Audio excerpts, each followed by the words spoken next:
Alright, good morning or good afternoon and welcome back.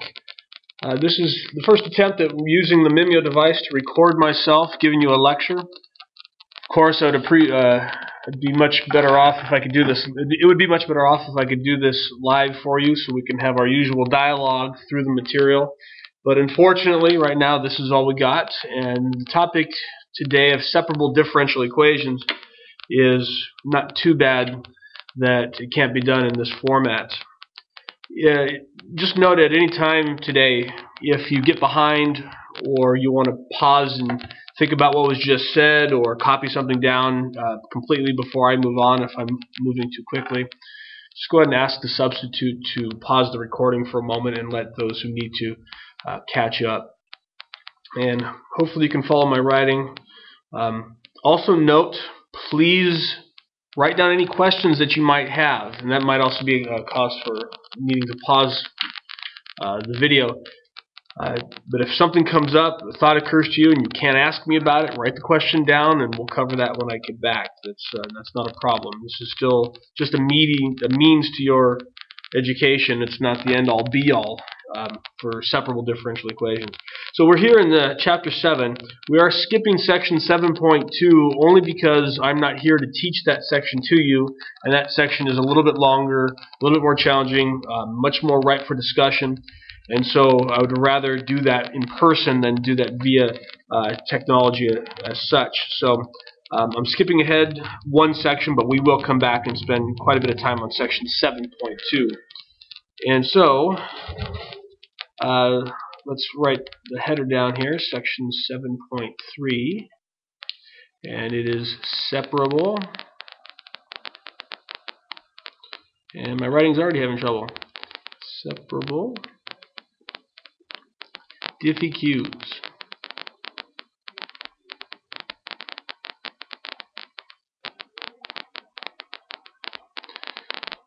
Alright, okay, so if you remember back from when I first started section 7.1, we talked about 3 different techniques for solving differential equations.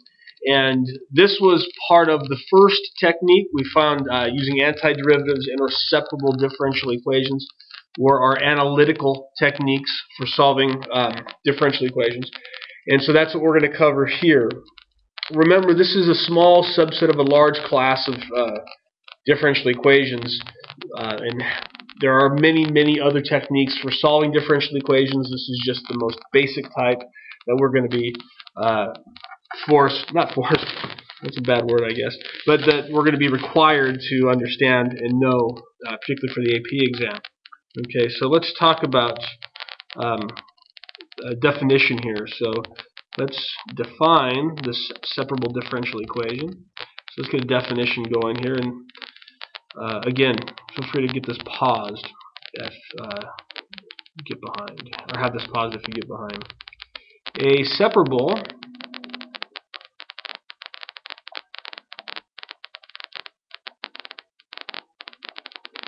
differential equation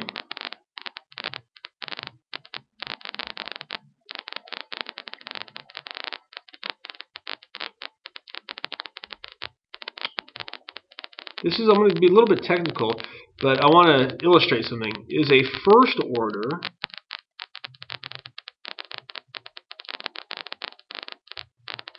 I'll tell you what that means in just a moment. I'm using that phrase, which we will not use a lot in this class, but we'll use it on occasion, is a first order diff EQ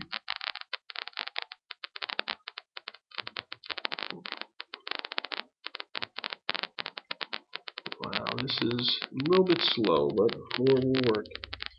In which, and I'm taking this right out of your textbook here, but we know most of you don't pick up your textbook to read it, so I got to do some of that for you sometimes. In which the expression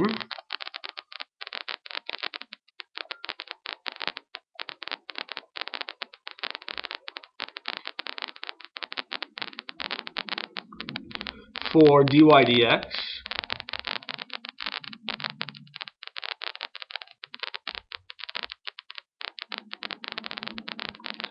can be factored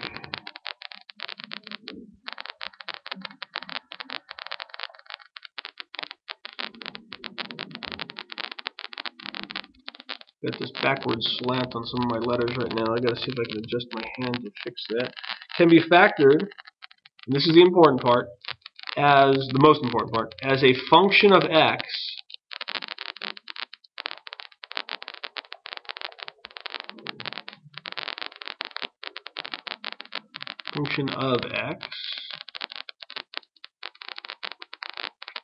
times a function of y.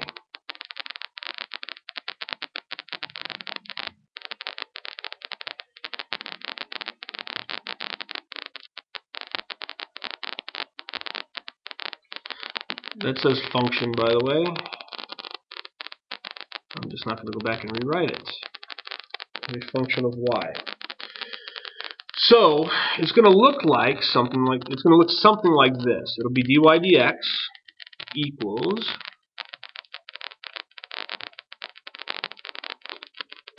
g of x times f of y. Why are we choosing those letters in that order? It doesn't really matter. That's just the way the book wrote it, so that's the way I'm copying it. Okay. So g of x times f of y, a function of x times a function of y. Okay. You're going to have to work on the factoring part of that because it's not always written in a factored form. Sometimes it is, but not all the time. So that's the way it should look at some point. Okay. Now, I will caution or remind you that multiplication and division are directly related to each other. So when I say multiplication, or use the word times like I did above, I'm really meaning also this. It could be g of x divided by f of y as another alternative, or even the reciprocal of that. Okay, any form involving multiplication and or division in a function of x and a function of y. So I'm just going to write over here, or its reciprocal.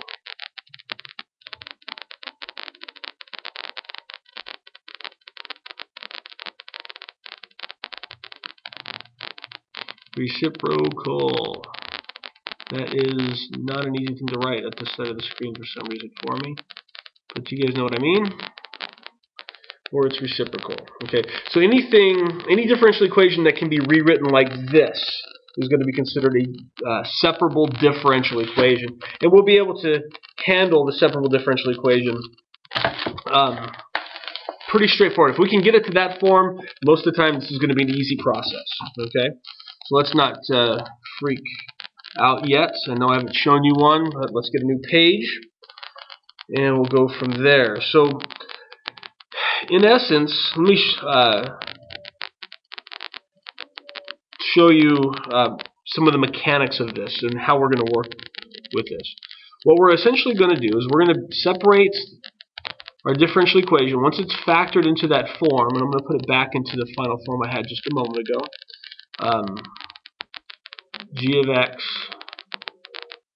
over f of y. And that's just an example. I should have put this on the other page. Hopefully maybe some of you saw that. We of course do not want f of y equal to 0. So we'll stipulate that now. That should be back in your notes on the other page, and maybe I'll go add it in later. But I'm not going to worry about that at the moment. You guys can put that in yourselves. Okay, so I get this here. What we're going to do is through seemingly cross multiplication, we're going to rewrite this with all the y terms on one side and all the x terms on the other. This includes the dy dx. Now, you may recall that I've told you in the past that dy dx is not a fraction. It is not, okay? Dy dx, whoops, where that came from. Dy dx, let me do this, is really what's called the differential operator, okay? And as the differential operator, it doesn't have a fractional meaning in general. However, mathematicians have a way of ignoring certain cases at certain times, and so we look at this and say, well, if we cross multiply, I can rewrite this with all my y's on the left and all my x's on the right.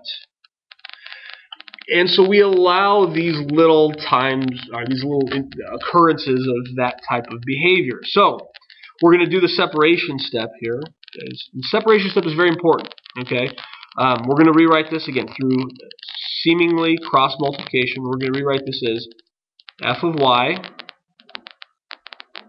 dy equal to g of x dx. Okay. Now, all the y's on the left, all the x's on the right. We get that form, and then from there, it's going back to our basic antiderivative steps. But again, there's something important here, and I mentioned it. This is the separation step, okay? And you have to show the separation step. Let me go back and erase here. I got to figure out how to use my tools. Okay, there we go.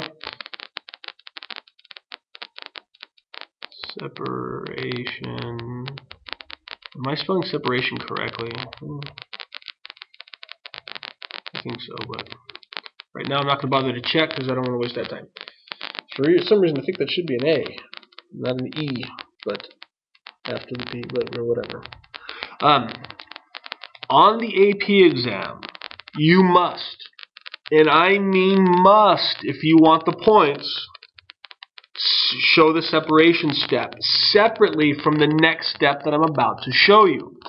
Human laziness comes into play here, folks, and I'll see it. Some of you are going to try this, and I hope you learn your lesson early and stop doing it. And I'll show you an example from the past AP exam of exactly what I mean at a later time. If you do not show the separation step, you lose most, if not all, the points for the problem. And I've seen problems from this point forward be worth 5 points, and the most I've seen them allow is 1 point at that for not showing the separation step separately. I'll remind you of this at other times when we're actually working out some problems. But if you don't show this step by itself, you will not get very much credit. So please show that step. Okay. So from here, we're going to take antiderivatives on both sides. Okay, and we're going to get f of y, the antiderivative of f of y dy on the left is going to be equal to the antiderivative of g of x dx on the left. Okay, and from there we'll work it out. Okay, we're going to work out whatever the antiderivatives are. We'll include the constant when needed, and so forth. Okay, but that's the process. Separation step very important. All the x's on one side, all the y's on the other. Remember, I chose to use g of x over f of y up in this step here. If you can see the little pen picture. I chose to use that step right there, or that form. It could have been the reciprocal, it could have been a product. It doesn't have to look just like that. We just need to do whatever mathematically necessary to get all the y's on the one side and all the x's on the other.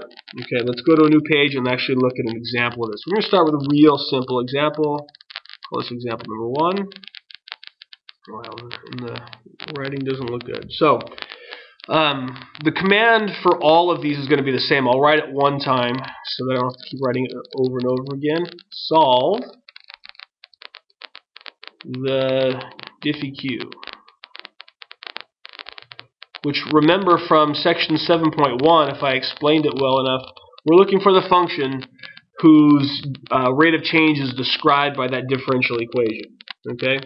What we're doing here is we're finding the general solution. We're going to look at some graphs along the way, and we'll find some specific solutions for those graphs.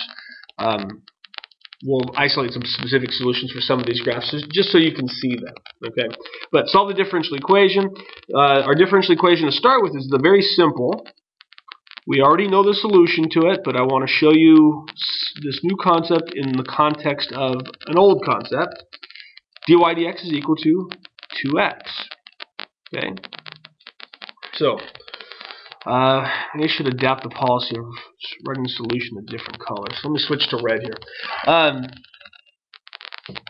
The process, if we look over on the right hand side, some of you are probably thinking, but there's no y's over there. Well, yeah, that's true. There aren't any y's, but that's beside the point. There is still a y in this equation. It's in the dy part. And remember, the goal of the separable differential equation is to get all the y's on one side and all the x's on the other. The y's on the right-hand side just disappeared. It's like y to the power of 0. It's there as a factor, but it's only as a constant factor 1, or maybe even that 2 times y to the 0. It doesn't really matter which part you consider the y. The y is there. It's implicitly there. You just don't see it. Okay. So what we need to do is we need to show the separation step. And to show the separation step, it's going to look just like this. We're going to show dy is equal to 2x dx.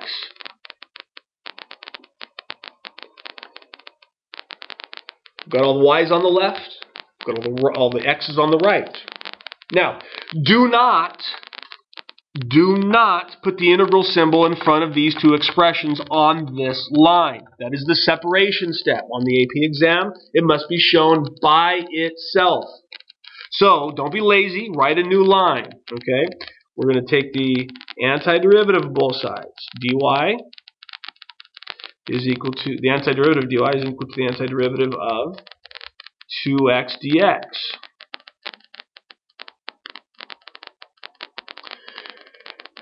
Very simple. What's the antiderivative of dy?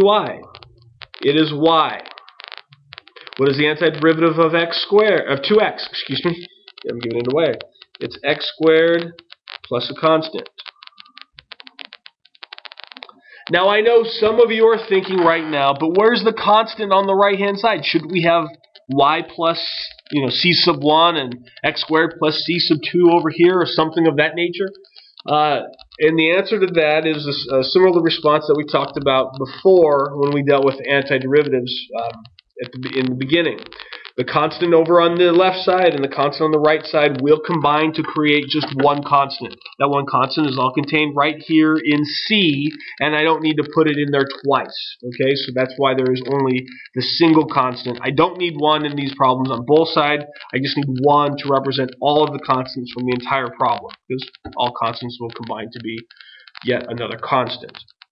That's it. That's our solution right there. That's the answer to the example number 1. Okay, that's it. I do want to show you, if I can get my computer to cooperate a little bit more. Okay, I hope this is recording well. I'm going to watch this back in a moment. Remember, we're finding the general solution here, so we're getting a family of curves. So, as you can see here, we have all of those. Excuse me. We have several of those parabolas with the vertical shift, different values of c represented here. There are, of course, an infinite number of them. We can't represent all of them. I'm just trying to give you an idea. Okay, we are not we're finding the solution of that differential equation, which is a whole family of curves. Now, if I had some initial value problem, say I was told that when x equals 0, y equals -3, then I would get this graph right here. I'd get one particular member of the entire family. But right now we're not solving an initial value problem. We are just solving the general, providing the general solution, so we're going to end up with a whole family of curves. All of our examples, we're going to focus on the general solution. We'll look at some of the family, and then we'll isolate one possibly or several, and then go from there. So that's what we've seen so far. That's example number 1. Okay. I'd love to say any questions, but I can't answer them at the moment. Anyways, if you have questions, write them down. If you need the sub to pause, please ask them to pause it. Okay, let's go back to what we were doing here. Let's get another example.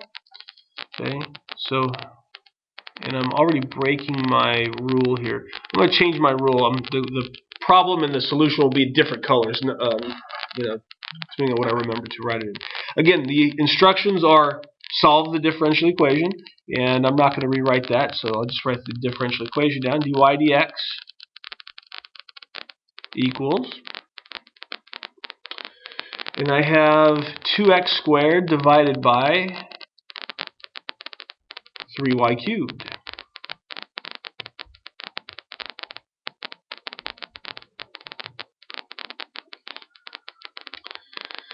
Now, it would be a good idea if time is moving pretty well, and it is on my end, but for you guys to pause it for a moment and try to get through this a little bit here. Try to do the separation. So I would like to subdeposit here if the opportunity does allow itself, and then let the students have a couple minutes just to try to separate it, try to find antiderivatives. I'm going to continue, however, because I do have to get through this video in a timely manner. So let me switch colors and get to the solution here. Again, we need all the y's on the left and all the x's on the right. So in this cross multiplication, we end up with 3y cubed dy equal to 2x squared dx. That's the separation step. You show that by itself. And then we write in the antiderivative step. Try to teach you the structure that the AP examination graders are going to want. Okay, we may be good at solving problems. We may be even really excellent at doing lots of different mathematical things. But if we can't communicate it properly, we can't write it properly, then we are going to be in trouble. We're not going to get the credit that we deserve. For instance, looks like I got x to the 7th right here. I've got to fix that and write that in proper, or better there. So we have, whatever. Okay, so we got to take the antiderivative of both sides. So the antiderivative of 3y cubed is going to be 3/4 y to the 4th. And that's going to equal 2/3 x cubed plus a constant. Again, we only need one constant for both sides. It looks just like that. Maybe a slight issue that is involved with this. Depending on how the question is phrased, you may or may not need to solve the equation for y. My instructions were to solve the differential equation. So we just need to find an equation whose derivative is modeled by the given differential equation. So I don't need to solve this equation for y, although we can. We can multiply through by 4/3 to clear the fraction and take a 4th root and use a plus or minus to get all the possibilities that we need. I'm not going to do that because my solution doesn't call for it. Sometimes the problem will ask, given this differential equation, solve for y. In those cases, you need to solve for y. But in this case here, it just said solve the differential equation. So solve the differential equation means find an equation whose derivative is modeled by the given diffeq. And we've done that. Okay, this up here, you can do this, models the derivative of this function over here. So that's it. That's our answer. And I'm not going to bother to do any more algebraic manipulation. That's it. Now, let's go take a look at the family of curves here and see what we have going on. Maybe that toolbar, I'm going to close it. Okay, so using Mathematica here, we can get this. This is a collection. This is a small collection. I'm just using constants ranging from -5 to 5, so that's it. And I have the axes out of there. You can see that here's 0 for x, and here's 0 for y. I don't have them on there because I tend to cloud the picture a little bit. Let's see, let me scroll down a little bit. Now, if I have some particular values for that constant, if the constant's -5, and I just lost it there. Look at that funny curve. It's got to catch up. The computer's a little slow in calculating for some strange reason. But that's at -4. Kind of looks the same for a couple values. It is moving a little bit. If we had them all up the same thing, you could see it move. So I'm not going to dwell on these too long. Now we get to 0. Looks a lot more pointy. If you actually were to zoom in here, you could see a little bit of contour, but it's hard to see. I think that's mostly miscalculation, but I'd have to analyze it a little closer, but it either looks like this or it's a miscalculation by the computer. But as the constant becomes positive, you can see it's taken on a little bit different shape here. It starts to pinch in on the side here like this a little bit. So show you one more. Alright, so that's that. I don't know how helpful those graphs are. I've never really shown them in the past, but I thought I might as well show them to you guys this time. Give you a visual of what's going on. Okay, so now, example number 3.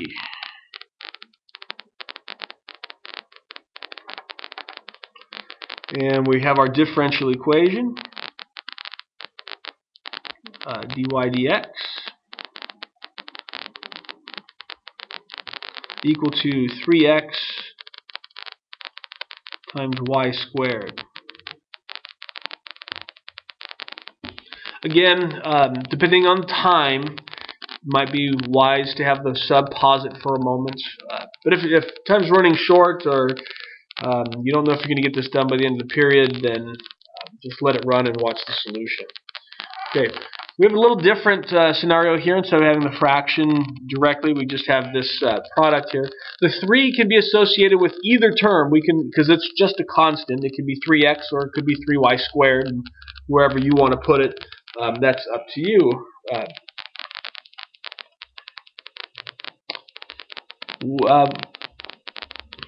don't know why I'm pausing so much. It might look advantageous to put it with the y squared, but it won't. The reason that is because when we move it to the other side, the whole y squared term, if we put the 3 with it, then everything goes to the denominator, and it's not quite what you think it is. Okay? But anyways, if you didn't quite understand what I'm saying there, don't worry about that. I'm going to look at the 3 with the x. Okay, so I need to get the y squared to the other side, which means I need to divide. So I'll have dy over y squared, and that is going to equal 3x dx. Show the separation step. Show this separately. I'm going to harp on that because I know some of you don't want to listen. You want to be lazy. You're not going to heed my advice, and problems will arise if you don't. And I'm already breaking my own rule, aren't I? I said I would do this in a different color. Okay, so let me see if I can get another color up here. And now I have to change tactics. Okay, so I got red. I'm going to put a red line. And why did it come out blue? Alright, the solution is below the line. I don't care about color anymore. Now I'm back to red for whatever reason. So be it. So we got dy over y squared equal to the antiderivative of dy over y squared equal to the antiderivative of 3x dx. And we can think of this side over here without writing it down as y to the power of -2 dy. We're taking that antiderivative. So we'll add 1 to the exponent. Adding 1 to -2 makes it a positive 1. We need to divide. Makes it a negative 1. We need to divide by that -1. So we end up with -1 over y, because y was to the negative first power, and so we end up with that on this side. Over here we end up with 3/2 x squared plus c. Now, if I was at all interested in solving this for y, it's really not that bad. Some of you might look at it and say, well, what am I supposed to do? The easiest way to solve this, and let me put another line over here to start the second. Yeah, I think I hit the straight line button and I don't, and it ends up looking like in my normal lines. What I could do is just take reciprocals of both sides. So if I take reciprocals of both sides, I end up with y over -1 equal to 1 over 3/2 x squared plus c, all in the denominator here. And then to get rid of that -1, of course, I would just multiply both sides by -1 and end up with -1 over 3/2 x squared plus c. There are other manipulations we could do to make this look a little better, like multiply the numerator and denominator of this fraction by 2 to clear the fraction down there. This will be it. But we solved it for y if that happened to be the case where it was actually asked for. Okay, so let's go take a look at some graphs of that one. I'm going to close the previous screen and open that up. And here is a collection of the family of curves. the various constants. It's a bit muddled right now because there's so much going on. It would be understandable that someone might not be able to really get what's going on with this function. So to do a better job of representing it, let's take a look at some specific numbers. When c is negative, I have a in the equation up here for no particular reason. It's the same c as before, and this may look a little different because I did multiply through by that 2, which doesn't change any values. Just rewrote it into a different form. But when the coefficient, that constant, when that constant is negative, that gives us the possibility of having division by 0, and so we have a couple of asymptotes. Okay, so we have asymptotes when that denominator equals 0. Then if I go to -4, we still have that. You can see the calculator do a little calculation, and then it fills in what's going on. Okay, so still for those negative values, you can see a stretch, you can see a change, you can still see the asymptotes. Okay, the vertical asymptote. Now here's when x that constant is 0. Okay, we still have division by 0 at 0. So this we still have a vertical asymptote. We have one vertical asymptote at the y-axis. Okay, but once we make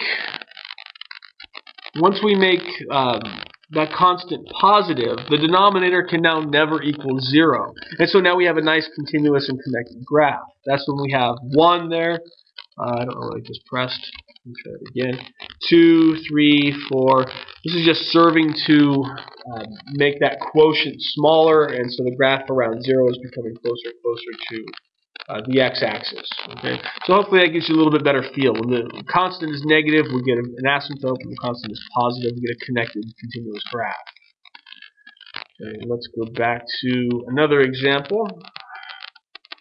Let's say new page. Okay, now for the new page, for the new example, example 4. Let's take a look at the differential equation dy dx equals x squared plus y squared. Now, please substitute. Pause this for just a moment and let the students do their best to try and solve this one. So, take a moment and try and solve this one. Yeah, I'm pausing, I know. Hopefully, you were not able to solve this one. Okay. Remember we said at the very beginning that the expression on this side had to be factorable into a product of x times y. Okay? You cannot factor that this side over here. You cannot factor this into a product of x times y. So this is not separable. Okay? Not separable. Trying to get my pen back up here, and it's not coming up. I need my pen tool, and everything goes haywire on it. Okay, let me get my pen tool from over there. Okay, so this is not factorable.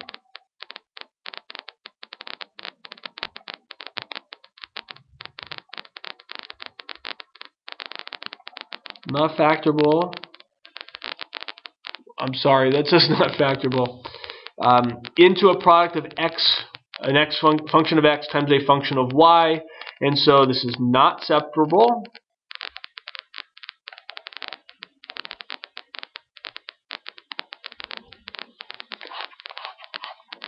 And if it's not separable, we cannot solve it analytically in this class. Now, I'm not claiming that x squared plus y squared dy dx equals x squared plus y squared is not solvable in general. It is not solvable by the techniques that we have in this class. Honestly, I don't know off the top of my head if x squared plus y squared is solvable, or this differential equation is solvable, because I haven't studied differential equations much more beyond what this course offers. And so what I do know is for our purposes, this is not a factorable form, so this is not a separable differential equation, and we cannot solve this exactly. We would have to use a method from section 7.2, which we haven't discussed yet, one of our approximate methods, in order to approximate a solution to this about the values that we need. Okay, and we'll talk about that at a later time. Maybe not for this particular differential equation, but for other non-solvable, not separable differential equations. Okay, so at this point here, once it's not factorable, not separable, you're not going to be able to solve it. So you move on to the next one. All right, example 5.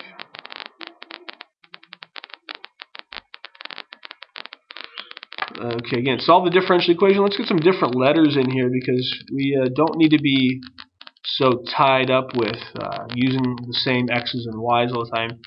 I just hope you can read this. This is du dv equals 3v square root 1 plus u squared, that product up there, divided by u. Now I'm trying to make my u's and v's distinct here so that you can see them, but if you're having trouble with that, I apologize. Ask somebody who might be able to help you get that. So here we go. The solution to this, again, we want to separate the u's to one side, the v's on the other. So when I rewrite this in my separation step, I'm going to have u divided by the square root of 1 plus u squared. I'm just multiplying by the reciprocal on both sides here to move the u term over, leaving, of course, the du with it over here. On the right-hand side, we're going to end up with a 3v dv. That's our separation step, so we show that separately. I might need more space, so I'm going to move over to the edge of the screen here, the white screen that I have to work on. Take the antiderivative of both sides, and I hope this is still legible.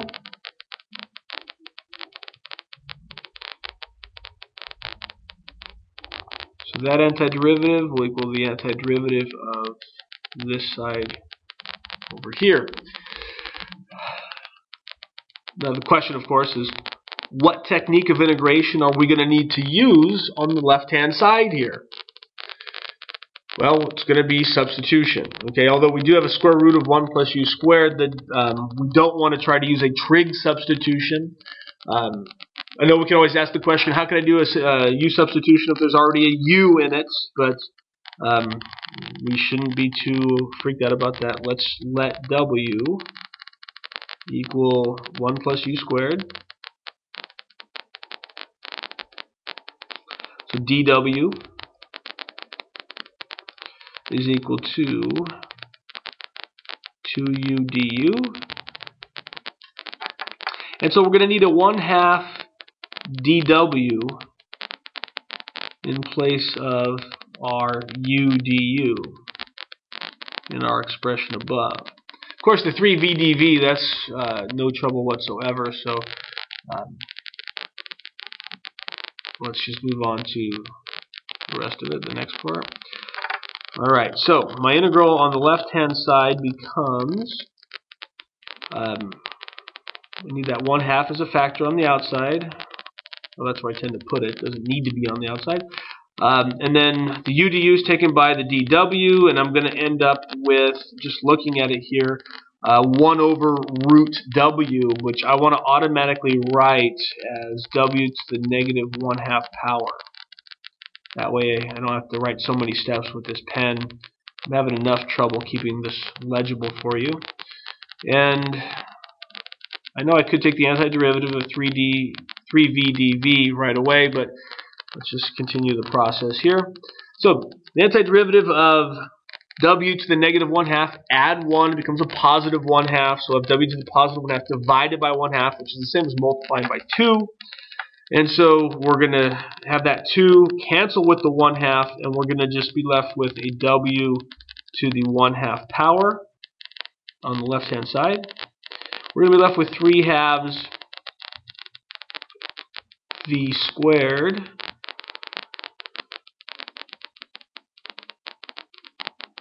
that's supposed to be v squared, I hope it looks like it, plus a constant. Don't forget that constant.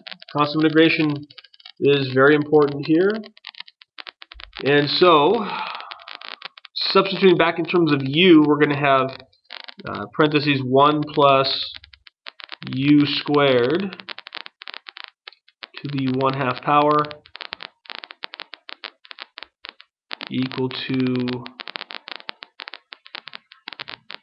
3/2 v squared plus a constant. I didn't create any more graphs. I think that was, yeah, I'm pretty sure that was, I'm already done with creating graphs.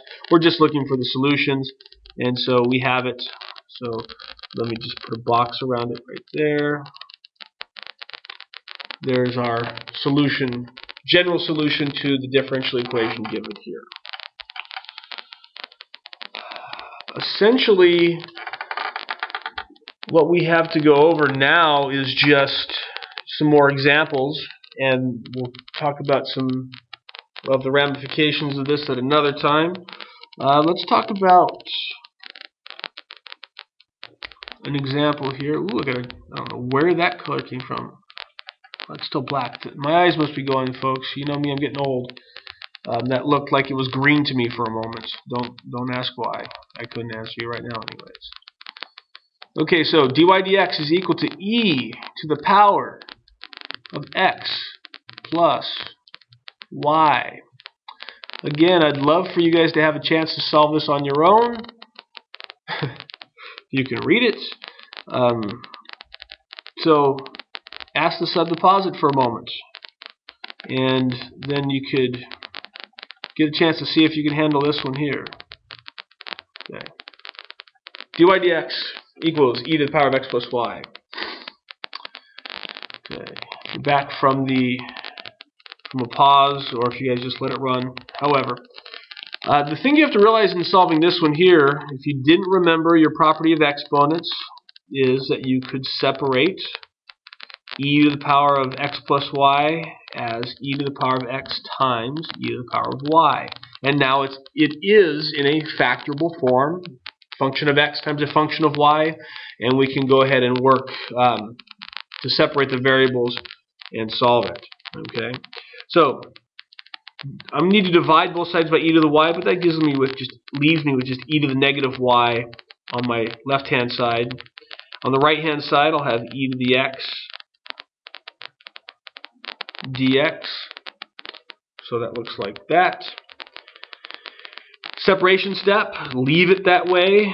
Do a new line with your antiderivatives. So the antiderivative of negative e to the y dy equals the antiderivative of e to the x dx. It's pretty straightforward at that point. Over here we get negative e to the negative y. Over here we just end up with e to the x plus, of course, c. And so there's our answer. If you want to, it's probably written in another form. You know what? I'm not even going to bother. That's a perfect form. I'm just looking at my notes and thinking, why don't you write it like this? I don't feel like it. So there's our answer for example 6. And I'm trying to get a new page here so we can do another example. Let's get back to the pen mode. Okay. So we're in pen mode, and this is example 7.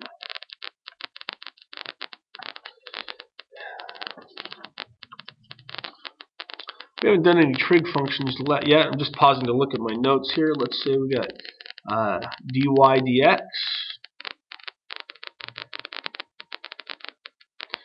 is equal to cosine of 2x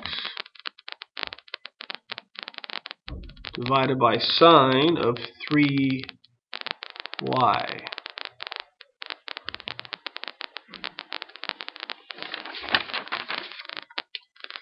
Alright, pause it if you will, or just watch, whatever. Go back to the pen. I'm going to switch colors just because I want to. It's already factored because, you know, all the x's are in the numerator, all the y's are in the denominator, so just rewrite it with our cross multiplication. Sine of 3y dy equal to cosine 2x dx. Show that separation step. Rewrite it, sine of 3y dy, the antiderivative of sine 3y dy equal to the antiderivative of cosine 2x dx.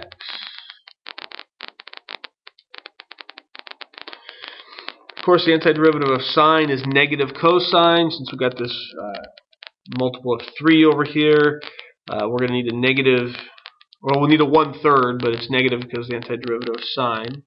Wow, that's a little better. This is negative cosine, so we end up with negative 1/3 cosine 3y. If you don't quite see it, you could do a u substitution, letting u equal 3y, or just take the derivative of the expression I have here and see that you do in fact get the integrand that we had before.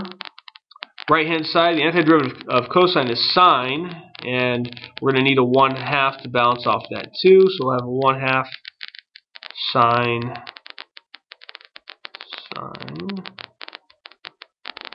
2x. Don't forget the plus c, and that's the way I'm going to leave it. I mean, we could do some elementary manipulations on there in order to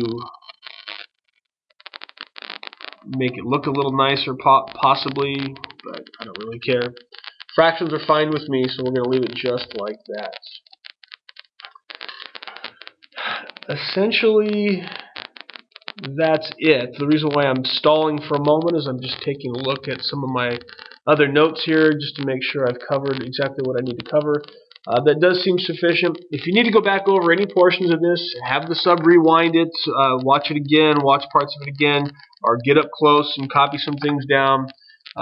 As always, you probably understand well what I just demonstrated for you, but you need to practice. Okay, so when the homework comes, you need to practice. You need to practice, and then you need to practice some more, because this stuff needs to become second nature to you. These are easy problems. When they're on the AP exam, they work out well. You show the separation step, you work out the antiderivatives, work out particular solutions if they require you to find the constants, and they're not hard to do. I know all of us can be successful on these, and they're on every AP exam. Separable differential equations have been on there ever since I started teaching it, a little bit before, and you have to know them. You have to know them well. Okay, so that's it for the recording.